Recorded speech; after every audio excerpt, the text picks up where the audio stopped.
G'day there, I've got something a bit different to show you today. These are the Weave of War little miniature cloaks for 28mm miniatures that enable you to have some beautiful tartan cloaks without the painstaking painting process required. So it's a new invention, really, as far as I'm aware.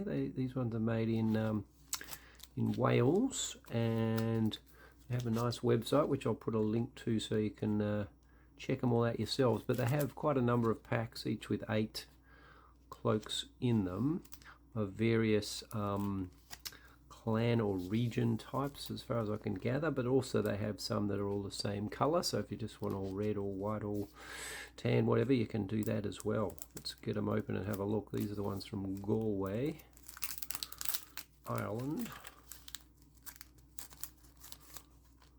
So 8 different nice tartan cloaks. I'll get that guy out later. Let's get a look at them. A couple are stuck down. They did send me these for free, I must disclose. What's they're made of? It's some sort of material. It kind of feels, I don't know, a little bit plasticky, but there's a Victrix gauze for some concept of how the sizing is going to work. They do have some videos on their website as well, which I'm planning to watch, about how to best apply them and any sort of things you need to put on them to preserve them and so on. So they look great. I mean, to paint that would be such a process. I've always thought there must be a better way for these things, and glad to say it looks like there is now. So let me open the other pack and then I'll get some gauze and put them on and give you a look at all that.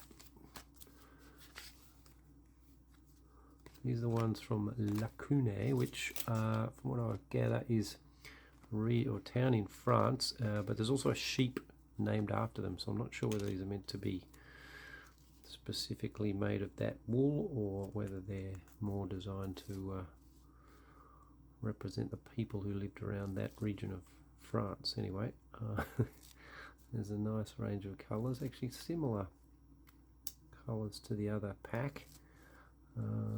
They do show, when you're looking on their website at the packs, they show every individual cloak, so you can easily determine which one you want to buy, or ones. It's not exactly the same, is it? No, they're all slightly different.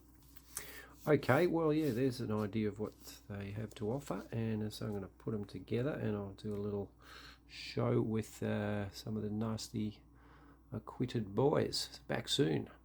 Alright, get ready for the Tartan Fashion Parade Weaves of War 2025. Here they come. I have done these 6 so far. As you can see, a range of different cloak colours. They were very easy to put on. I searched the house. I know we had some Mod Podge, which is what they recommend to use. Couldn't find it anywhere, so I did have some very basic PVA school glue, so I just used that instead. And you put a little bit on the back of the cloak, a little bit around the shoulders and back, and just give it a minute or so to get a little bit tacky, and then apply them, and they stuck on quite easily. You just need a bit of some little tool to push them around the shoulders a bit and get the sort of central sections lined up, which is the only bit that's slightly tricky. But by not using super glue, you can have a bit of time to work them into the position and the shape that you want. The other problem with super glue, I just left this guy as a warning to us all. Hopefully you can see he's a bit discoloured at the front, so I had a bit of trouble getting that to stick, so I just thought I'll put a dab of super glue on and get it to stick quickly, which it did, but then it's discoloured the cloak a little, so I'll have to resist that temptation in future.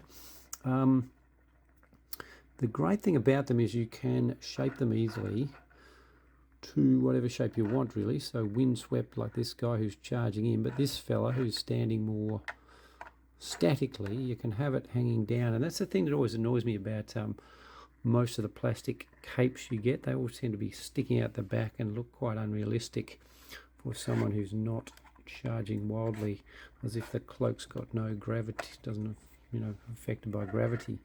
So these are way better in that respect. The other thing they're really handy for is sort of hiding any little defects around the neck. So for example, this guy, he was kit bashed, so he's got a different head, and the head didn't fit that well on the neck. Like, it just looked a bit wrong, it was too skinny.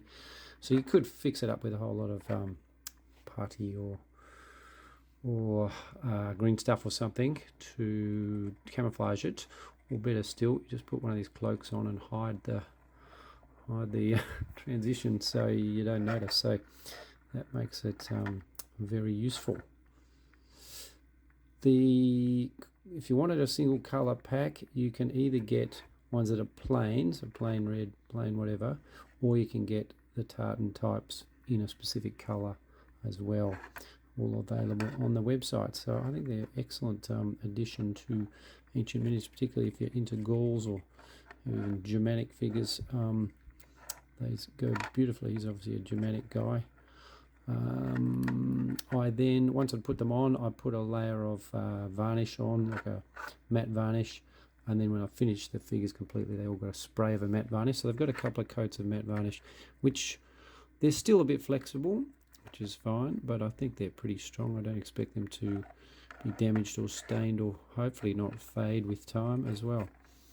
Alright, top addition to the accessories for your ancient armies. Makes having beautiful tartan cloaks so much easier. I'll put the link in the description. I'll take a few photos of these guys as usual, and I'll be seeing you very soon for another video.